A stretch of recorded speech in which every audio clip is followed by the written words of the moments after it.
Hi കൂട്ടുകാരെ, എല്ലാവർക്കും പ്രജീസ് ഫീൽഡിലേക്ക് സ്വാഗതം. അപ്പോൾ എൻ്റെ കൂട്ടുകാരെല്ലാം സുഖമായിട്ടിരിക്കുന്നു വിശ്വസിക്കുന്നു.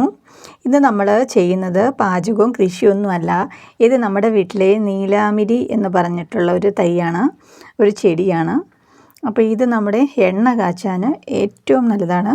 മുടി തഴച്ച് വളരാനും നമ്മുടെ അകാല നരയിൽ നിന്ന് മുടിയെ സംരക്ഷിക്കാനും ഒക്കെ ഏറ്റവും നല്ലതാണ് നീലാമിരി ഇട്ട് എണ്ണ കാച്ചി തേക്കുന്നത്.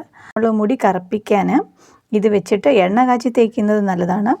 നമുക്ക് ഈ നീലാമിരിയുടെ പൊടി വെച്ചിട്ട് ഹെന്ന പായ്ക്ക് ചെയ്യാൻ പറ്റും. മൈലാഞ്ചിപ്പൊടി, മുട്ടയുടെ വെള്ളയെല്ലാം കൂടെ ചേർത്ത് ഹെന്ന ചെയ്യത്തില്ലേ, ആദ്യം നമ്മൾ ആ ഹെന്ന ചെയ്തിട്ട് അത് ഉണങ്ങി പിടിച്ച് അത് കഴുകി കളഞ്ഞ ശേഷം അടുത്ത ദിവസം പിറ്റേ ദിവസം നമ്മൾ അതുപോലെ തന്നെ തേയില വെള്ളത്തിൽ ചെറിയ ചൂടോടെ നമ്മൾ ഈ പറഞ്ഞ നീലാമിരിയുടെ പൊടി നമ്മൾ അത് വാങ്ങിക്കാനും കിട്ടും. ഇതുപോലെ വീട്ടിലുണ്ടെങ്കിൽ ഇത് നമുക്ക് ഫ്രഷായിട്ട് ഇത് വേണമെങ്കിൽ എടുക്കാം.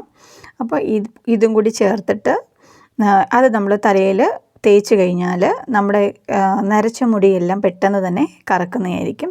പിന്നെ ഈ പറഞ്ഞ നീലഭൃങ്ങാതി ഓയിലൊക്കെ അടങ്ങിയ ഒരു ഔഷധമാണ് ഈ പറഞ്ഞ നീലാമിരി. നീലാമിരി മുടിക്ക് ഒരുപാട് ഗുണം തരുന്ന ഒന്നാണ്. മുടി വളരാനായാലും നമ്മുടെ തലയിൽ എന്തെങ്കിലും ഇൻഫെക്ഷൻസ്, അങ്ങനെ എന്തെങ്കിലും അണുബാധ അങ്ങനെ എന്തെങ്കിലും ഉണ്ടെങ്കിൽ അത് മാറാനും നമ്മൾ സ്ഥിരമായിട്ട് ഈ എണ്ണ തേക്കുകയാണെങ്കിൽ നല്ലതാണ്. അതുമാത്രമല്ല, ഞങ്ങളുടെയൊക്കെ വീട്ടിൽ ഞങ്ങൾ ഈ എണ്ണ കാച്ചി തേക്കുക എണ്ണ ഇരിക്കുമ്പോൾ നമ്മുടെ കാലിൽ ഇപ്പോൾ ഒന്ന് ചൊറിഞ്ഞ് തടിക്കുകയോ അല്ലെങ്കിൽ ഒരു ചെറിയ മുറിവൊക്കെ ആയിക്കഴിഞ്ഞാൽ നമ്മൾ ഈ എണ്ണ തേച്ചാലും ആ മുറിവ് കരിയും. കാരണം അത്രത്തോളം ഗുണമുള്ളൊരു എണ്ണയാണിത്. ഇതിട്ട് എണ്ണ കാച്ചുമ്പോൾ ആ എണ്ണയ്ക്ക് നല്ല മണവുമാണ്, അതുപോലെ തന്നെ അതിന് നീല കളറുമാണ്.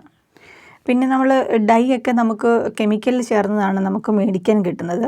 അപ്പോൾ അതൊക്കെ തേച്ച് കഴിഞ്ഞാൽ തന്നെ മുടിയും പൊഴിഞ്ഞു പോകത്തേ ഉള്ളൂ. അതിലും നല്ലത് നമ്മുടെ വീട്ടിലെടുക്കുന്ന ഇതുപോലെ നമുക്ക് നീലാമിരിയോ അല്ലെങ്കിൽ ഇതുപോലെ ഹെന്ന നമുക്ക് വീട്ടിൽ തന്നെ തയ്യാറാക്കാൻ പറ്റുമെങ്കിൽ മൈലാഞ്ചിപ്പൊടിയും മുട്ടയുടെ വെള്ളയും തേയില വെള്ളത്തിൽ നമുക്കിട്ട് ചെയ്യാൻ പറ്റുമെങ്കിൽ അതാണ് ഏറ്റവും നല്ലത്.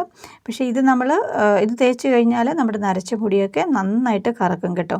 അപ്പോൾ എല്ലാവരും ട്രൈ ചെയ്ത് നോക്കണം. അപ്പോൾ എല്ലാവർക്കും ഉപകാരപ്രദമെന്ന് വിശ്വസിച്ചുകൊണ്ട് നമുക്ക് അടുത്ത വീഡിയോയിലൂടെ കാണാം. വീഡിയോ കണ്ടുകൊണ്ടിരുന്ന എല്ലാവർക്കും ഒരുപാട് നന്ദി. താങ്ക്